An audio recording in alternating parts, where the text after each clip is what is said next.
حاضرین گرامی، جس اطمینان و وقار کے ساتھ اب تک آپ تشریف فرما ہیں، اب ضرورت ہے کہ بہت پروقار اور بہت اطمینان کے ساتھ مہمان مکرم حضرت مولانا آدم مصطفیٰ صاحب فیروز آباد سے تشریف فرما ہیں، ہم حضرت والا کے بیان سے استفادہ کریں۔ آپ سب بہت پروقار اور با اطمینان ہو کر حضرت والا کا بیان سماعت کریں۔ السلام علیکم ورحمۃ اللہ وبرکاتہ۔ بسم اللہ الرحمن الرحیم۔ الحمد للہ الذی رفع السماوات بغیر عمد ترونها وألقى في الأرض رواسي أن تميد بكم وجعل فيها فجاجا سبلا لعلكم تهتدون ونشهد أن لا إله إلا الله وحده لا شريك له ونشهد أن سيدنا ونبينا وحبيبنا وشفيعنا وسندنا وهادينا ومولانا محمدا عبده ورسوله وصلى الله عليه وعلى آله وأصحابه وأزواجه وبارك وسلم تسليما كثيرا كثيرا، أما بعد فأعوذ بالله من الشيطان الرجيم، بسم الله الرحمن الرحيم۔ فأما من أوتي كتابه بيمينه فيقول هاؤم اقرءوا كتابيه إني ظننت أني ملاق حسابيه فهو في عيشة راضية في جنة عالية قطوفها دانية كلوا واشربوا هنيئا بما أسلفتم في الأيام الخالية وأما من أوتي كتابه بشماله فيقول يا ليتني لم أوت كتابيه ولم أدر ما حسابيه يا ليتها كانت القاضية۔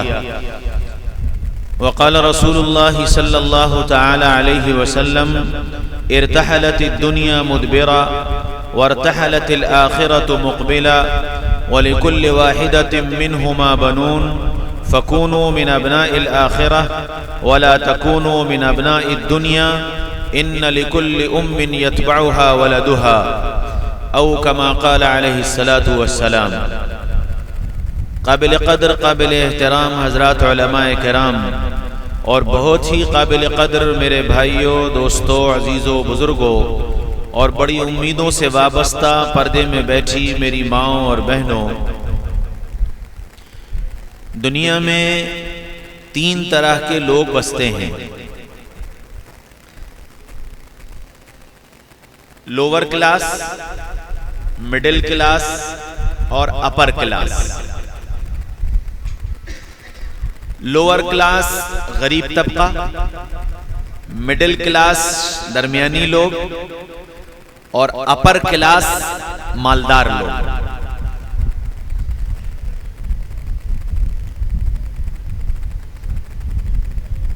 لوور کلاس غریب طبقے کی صبح سے لے کر کے شام تک یہ فکر ہوتی ہے کہ میں اپنا پیٹ بھر لوں اور اپنے بچوں کا پیٹ بھر لوں۔ اس کے لیے وہ مزدوری کرتا ہے، محنت کرتا ہے، ٹھیلا چلاتا ہے، رکشہ چلاتا ہے، گارا مٹی کرتا ہے، اور شام کو اس کو اتنی مزدوری مل جاتی ہے کہ اس کے گھر میں چولہا جل جائے، اس کا پیٹ بھر جائے اور اس کے بچوں کا پیٹ بھر جائے۔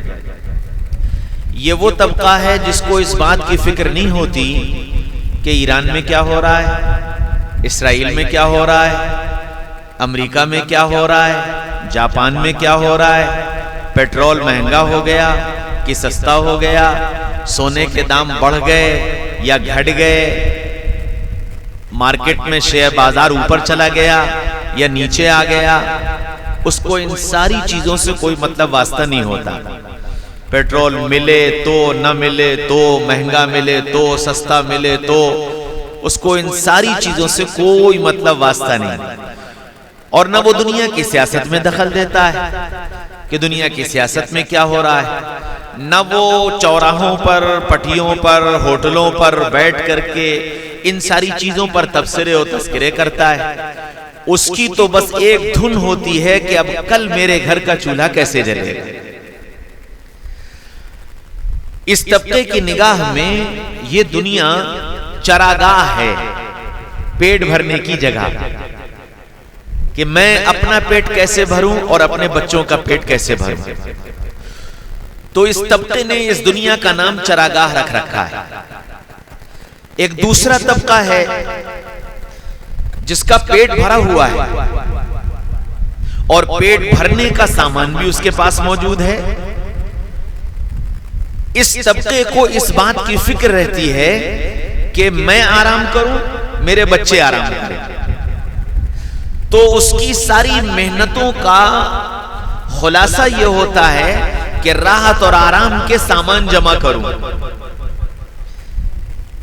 چھوٹے مکان میں رہتا ہوں تو بڑے مکان میں آ جاؤں، پنکھے میں سوتا ہوں تو کولر میں سونے لگوں، اور کولر میں سوتا ہوں تو اے سی میں سونے لگوں، سائیکل پہ چلتا ہوں تو موٹر سائیکل پہ چلنے لگوں، موٹر سائیکل پہ چلتا ہوں تو موٹر کار میں چلنے لگوں، 2 انچ کے گدے پر سوتا ہوں تو 4 انچ کے گدے پر سونے لگوں، ہاتھ سے کپڑے دھلتے ہیں تو مشین سے کپڑے دھلنے لگے، ہاتھ سے مسالہ پستا ہے تو مشین سے مسالہ پسنے لگے۔ الغرض وہ راحت اور آرام کے سامان جمع کرتا ہے اپنے لیے اور اپنے بچوں کے لیے، اور وہ یہ چاہتا ہے کہ میں آرام کروں اور میرے بچے آرام کریں۔ اس طبقے کی نگاہ میں یہ دنیا آرام گاہ ہے، آرام کرنے کی جگہ۔ ایک تیسرا طبقہ ہے جس کا پیٹ بھی بھرا ہوا ہے اور راحت اور آرام کے سارے سامان اس کے پاس موجود ہیں۔ بنگلہ ہے، گاڑی ہے، فلی ایئر کنڈیشن مکان ہے، آفس ہے، نوکر ہیں، ہاں میں ہاں ملانے والے یار دوست ہیں، کھانے پینے کے سامان ہیں، اور اللہ تعالیٰ نے اتنا دے رکھا ہے کہ آگے 2-4 نسلیں بھی کچھ نہ کمائیں تو بھی زندگی آرام سے گزر جائے۔ یہ طبقہ اس فکر میں رہتا ہے کہ میں دنیا کے مزے لوں، تو وہ دنیا کے مزے لینے کے لیے گرمی کے زمانے میں سردی کہاں ہوتی اور سردی کے زمانے میں گرمی کہاں ہوتی، اور آبشاریں کہاں گرتی، اور 5 اسٹار اور 7 اسٹار ہوٹل کہاں ملتے ہیں، اور پہاڑوں کی چوٹیوں پر بنی ہوئی جھوپڑیوں میں دن اور رات کیسے گزارے جاتے ہیں، اور دنیا کے ملکوں میں کیا کیا ہو رہا ہے، اور دنیا کے ملکوں کی سیر کیسے کی جاتی۔ وہ دنیا کے مزے لینے کی فکر میں لگے رہتے ہیں کہ میں مزے لوں اور میرے بچے مزے لیں۔ بمبئی میں میرے ایک دوست تھے، میں ان کے گھر گیا دوپہر میں 11 ساڑھے 11 بجے، تو ان کا نوکر تھا، اس نے دروازہ کھولا، میں نے کہا جاؤ اپنے مالک سے کہو کہ آدم مصطفیٰ آئے ہیں۔ وہ کہنے لگا صاحب تو ابھی سو رہے ہیں۔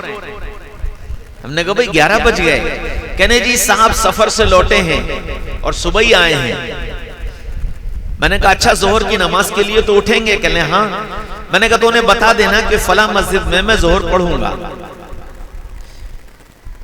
یہ کہہ کہ میں چلا آیا، ظہر کی نماز میں وہ اس مسجد میں آ گئے۔ میں نے پوچھا، میں نے کہا بھائی کہاں گئے تھے؟ کہنے لگے ورلڈ ٹور پر گیا تھا۔ میں نے کہا اچھا کتنے دن کا سفر تھا؟ کہنے لگے 35 دن کا سفر تھا۔ میں نے کہا کتنے ملکوں میں گئے؟ کہنے لگے 17 ملکوں میں گیا۔ میں نے کہا تھوڑا میرا ان سے مذاق تھا، میں نے کہا یار اس کا مطلب تم نے ملکوں کی کبڈی کھیلی۔ کبڈی میں کیا ہوتا ہے کہ کبڈی دینے والا پالے میں جاتا ہے اور جب تک سانس رہتی ہے جب تک وہاں رکتا ہے، اور جب سانس ٹوٹنے لگتی تو بھاگ کے چلا آتا ہے۔ تو جتنی دیر کی سانس اتنی دیر کا ایک ملک۔ میں نے کہا اس سے کیا فائدہ ہوا؟ تم 17 کے بجائے 3 ملک میں چلے جاتے، کم سے کم اس ملک کو دیکھ کر تو آتے۔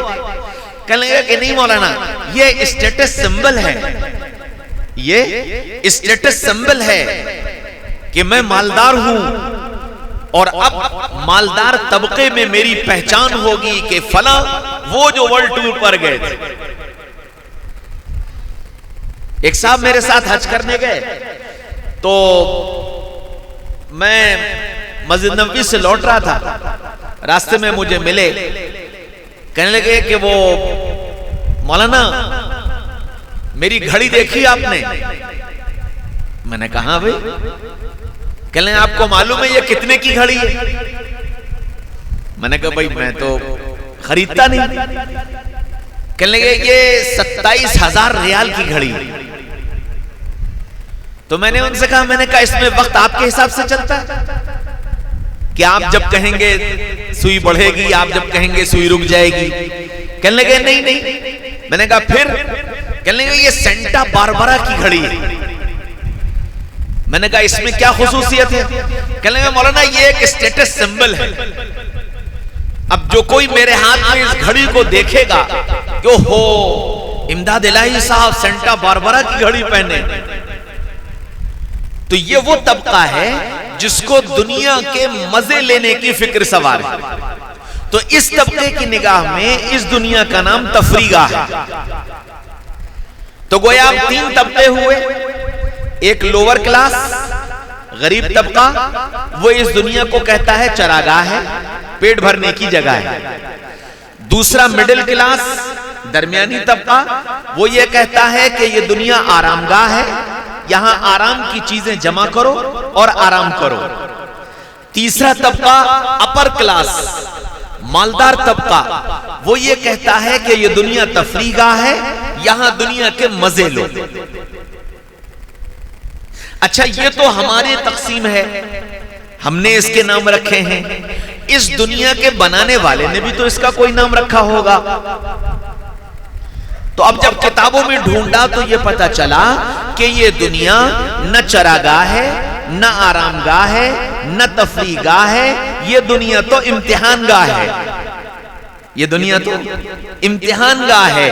یہاں امیر, یہاں غریب, یہاں چھوٹا, یہاں بڑا, یہاں مرد, یہاں عورت, یہاں شہری, یہاں دیہاتی, یہاں پڑھا لکھا, یہاں بے پڑھا, سب امتحان دینے آئے ہیں. یہ امتحان گاہ ہے. اور اس دنیا سے نہ چراگاہ سمجھنے والا کامیاب ہوا, نہ آرام گاہ سمجھنے والا کامیاب ہوا, نہ تفریح گاہ سمجھنے والا کامیاب ہوا. اس دنیا میں کامیاب وہ ہوا جس نے زندگی یہ سوچ کر گزاری کہ یہ دنیا امتحان گاہ ہے. جس نے یہ سوچ کر زندگی گزار لی وہ کامیاب ہو گیا. تو اب میں اور تم پل پل پر امتحان دے رہے ہیں. یہ امتحان گاہ ہے. اچھا امتحان گاہ میں کیا ہوتا ہے؟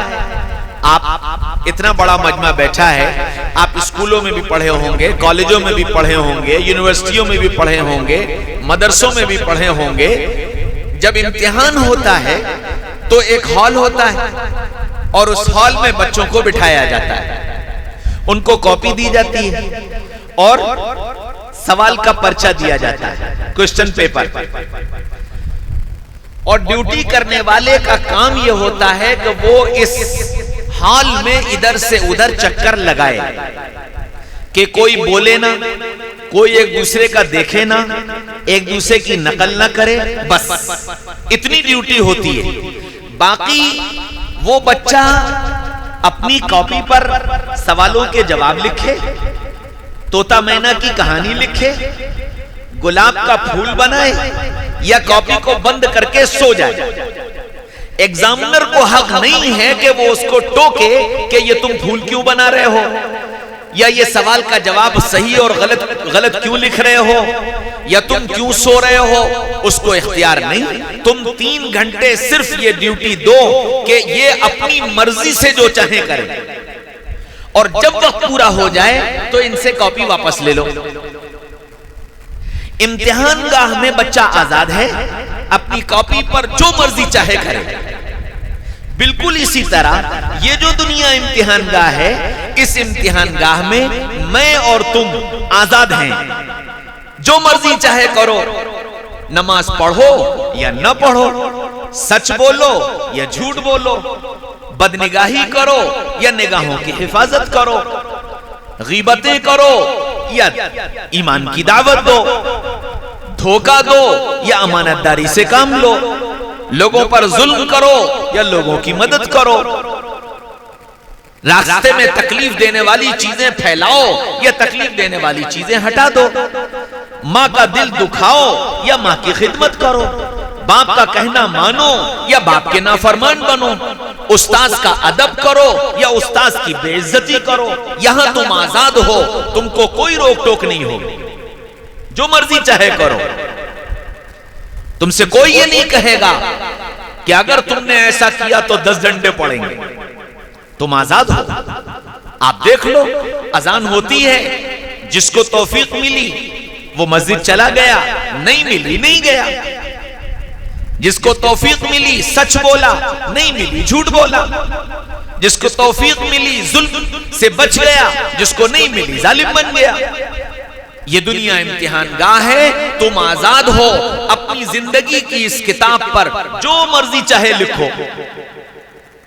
ہاں، جیسے امتحان گاہ میں وقت پورا ہوتے ہی کاپی تم سے لے لی جاتی ہے، پھر اس کی اجازت نہیں ہوتی کہ تم ایک لائن بھی لکھ سکو، اسی طرح اس امتحان گاہ کا جب وقت پورا ہو جاتا ہے، وَجَاءَ أَجَلُهُمْ لَا يَسْتَأْخِرُونَ سَاعَةً وَلَا يَسْتَقْدِمُونَ، پھر ایک پل کی مہلت نہیں دی جاتی، زندگی کی کتاب چھین لی جاتی کہ اب تمہیں اس میں لکھنے کی کچھ اجازت نہیں۔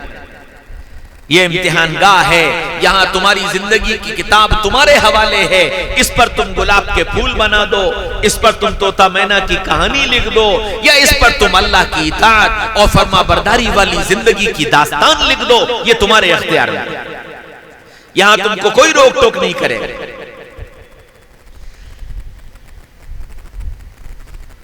ایک اسکول میں ایک بچہ بہت انٹیلیجنٹ، بہت سمجھدار، بہت ذہین، بہت محنتی، بہت فرما بردار،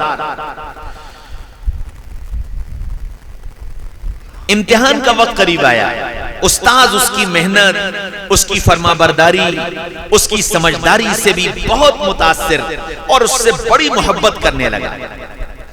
تو استاذ نے اس بچے کو بلایا، پوچھا بیٹا امتحان کی تیاری کیسی چل رہی ہے؟ کہنے لگا سر بہت اچھی۔ تو استاد نے کہا بیٹا تم نے فلاں چیپٹر دیکھا؟ کہ جی سر۔ اور وہ فلاں چیپٹر دیکھا؟ کہ نہیں سر وہ بھی نہیں دیکھا۔ کہ بیٹا اسے ضرور دیکھ لینا، وہ بڑا امپورٹنٹ چیپٹر ہے۔ اس طرح استاد نے اس کو ہر سبجیکٹ کے دو تین چیپٹر بتائے کہ اس کو دیکھ لینا۔ اس بچے نے ان چیپٹرز کو بھی دیکھ لیا، امتحان اور قریب آ گیا۔ تو استاد نے پھر اسے بلایا، پوچھا بیٹا امتحان کی تیاری کیسی ہے؟ کہ سر بہت بڑھیا۔ کہنے کوسچن بینک لائے ہو؟ کہ جی سر۔ کہ میرے پاس لے کر آنا شام کو۔ وہ کوسچن بینک لے کر شام کو سر کے پاس پہنچ گیا۔ سر نے کوسچن بینک کھولا اور اس پر نشان لگانا شروع کیے، امپورٹنٹ امپورٹنٹ امپورٹنٹ امپورٹنٹ، اور 50-60 سوالوں پر نشان لگا دیے کہ بیٹا یہ امپورٹنٹ کوسچن ہیں، ان کی تیاری ضرور کر لینا۔ وہ بچہ چلا گیا، وہ ان کی تیاری کرنے لگا۔ امتحان میں 2 دن باقی رہ گئے تو اس ٹیچر نے پھر بلایا، کہا بیٹا وہ کوسچن بینک لے کر آنا۔ وہ کوسچن بینک لے کر گیا۔ اب ٹیچر نے جو 50-60 نشان لگائے تھے انہی میں سے 10 کوسچنز پر ڈبل ٹک کیا اور اس پر لکھا very very important, very very important, very very important. اور بچے سے یہ کہا کہ دیکھو یہ بڑے امپورٹنٹ سوال ہیں، ان کو ضرور یاد کر لینا۔ کیوں؟ استاد یہ چاہتا تھا کہ یہ بچہ ذہین ہے، سمجھدار ہے، محنتی ہے، یہ اچھے نمبروں سے کامیاب ہوگا تو یہ آگے بڑھ جائے گا اور آگے پھر دنیا میں یہ بڑا کام کرے گا۔ اچھا وہ بچہ چونکہ سمجھدار تھا، جب ٹیچر نے ڈبل ٹک لگا کر ویری امپورٹنٹ کے 10 کوسچن دیے تو وہ بھی سمجھ گیا کہ ہو نہ ہو پرچہ سر ہی نے بنایا ہے، ہو نہ ہو پرچہ سر ہی نے بنایا ہے۔ یہ تو سر کی دیانت ہے کہ سر نے اپنی دیانت کی وجہ سے یہ نہیں بتایا کہ پرچہ میں نے بنایا ہے، لیکن چونکہ مجھ سے محبت کرتے ہیں اس لیے ویری امپورٹنٹ کہہ کر 10 نشان لگا دیے۔ تو اس نے ساری کتابیں بند کر کے رکھی ایک طرف، اور ان 10 سوالوں کو اس نے رٹ ڈالا، اور وہ 10 سوال اس نے کمپلیٹ تیار کر لیے۔ اب جب امتحان کا دن آیا اور امتحان گاہ میں پہنچا اور اس کے سامنے پیپر آیا تو لائن سے وہی 10 سوال رکھے ہوئے تھے۔ ان 10 سوالوں کو دیکھ کر اس نے نعرہ لگایا، ہاؤ اقرؤوا کتابیہ۔ اس نے نعرہ لگایا، انی ظننت انی ملاق حسابیہ، ارے میں تو کامیاب ہو گیا۔ ابھی سوالوں کے جواب لکھے نہیں، ابھی رزلٹ آیا نہیں، صرف ان سوالوں کو دیکھ کر کہ میں ان سوالوں کی تیاری کر کے آیا ہوں اس لیے میں کامیاب ہو گیا۔ اور پھر کیا کہتا ہے، انی ظننت انی ملاق حسابیہ، مجھے تو یقین تھا کہ یہ سوال آنے والے اور میں کامیاب ہو گیا۔ ہاں میرے بھائیوں، دوستوں، عزیزوں، بزرگوں، جس طرح وہ استاذ اپنے بچے سے محبت کرتا ہے اور وہ یہ چاہتا ہے کہ میرا یہ بچہ کامیاب ہو، اللہ اس سے 70 گنا زیادہ اپنے بندوں سے محبت کرتا ہے، اور اللہ یہ کہتا ہے میرے بندوں میں تمہیں ناکام کرنا نہیں چاہتا، میں تو تمہیں کامیاب ہی کرنا چاہتا ہوں۔ دلیل کیا ہے؟ دلیل یہ ہے تم نے کلمہ پڑھا ہے، لا الہ الا اللہ محمد الرسول اللہ کی گواہی دی ہے، اور اس کلمہ پڑھنے کی وجہ سے تم میرے ہو، تم میرے ہو۔ اب جب تم میرے ہو تو پھر کائنات کا نظام یہ ہے کہ امتحان سب کا لوں گا، کائنات کا نظام یہ ہے کہ امتحان سب کا لوں گا، تم میرے ہو پیپر آؤٹ کیے دیتا ہوں، تم میرے ہو پیپر آؤٹ کیے دیتا ہوں۔ 3 سوال پوچھوں گا، بس 3 سوال، ان 3 سوالوں کی تیاری کر کے آ جانا، کامیاب کر دوں گا۔ سبحان اللہ، استاذ نے سوال بتائے نہیں تھے، اللہ سوال بتا رہا ہے کہ میرے بندے تجھ سے یہ 3 سوال پوچھوں گا، اور آگے کی سنو۔ دنیا میں اسکول اور کالج کے امتحان میں نقل کرنے والے کو فیل کر دیا جاتا ہے، نقل کرنے والے کو فیل کر دیا جاتا ہے، اس کو کلاس سے نکال دیا جاتا ہے، ریسٹریکٹ کر دیا جاتا ہے، لیکن وہ مہربان وہ یوں کہتا ہے نقل کر کے بھی آ جاؤ گے تو کامیاب کر دوں گا، نقل کر کے بھی آ جاؤ گے تو کامیاب کر دوں گا۔ موسیٰ علیہ السلام جب فرعون کے پاس اپنا اژدہا لے کر کے گئے اور ڈنڈا ڈالا اور اژدہا بنا تو کہنے لگے اوہو موسیٰ تم تو بڑے جادوگر بن گئے۔ اس نے سارے مصر کے جادوگروں کو بلایا اور کہا کہ جی موسیٰ سے مقابلہ کرنا ہے، اور دیکھو موسیٰ کے مقابلے میں اگر تم ناکام ہوئے تو سب کی گردن اتار دوں گا۔ اب یہ سارے جادوگر بڑے پریشان، کیونکہ جادوگر تو سمجھ گئے تھے کہ موسیٰ کے پاس یہ جو ڈنڈا ہے یہ جادو نہیں ہے، یہ تو معجزہ ہے، اللہ کی نشانی ہے، اور ہمارے جادو اس کے سامنے کوئی حیثیت نہیں رکھتے۔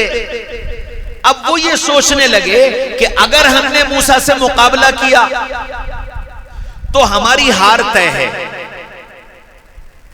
اور مقابلہ نہ کیا تو فرعون گردن مار دے گا، کسی حال میں جان نہیں بچے گی۔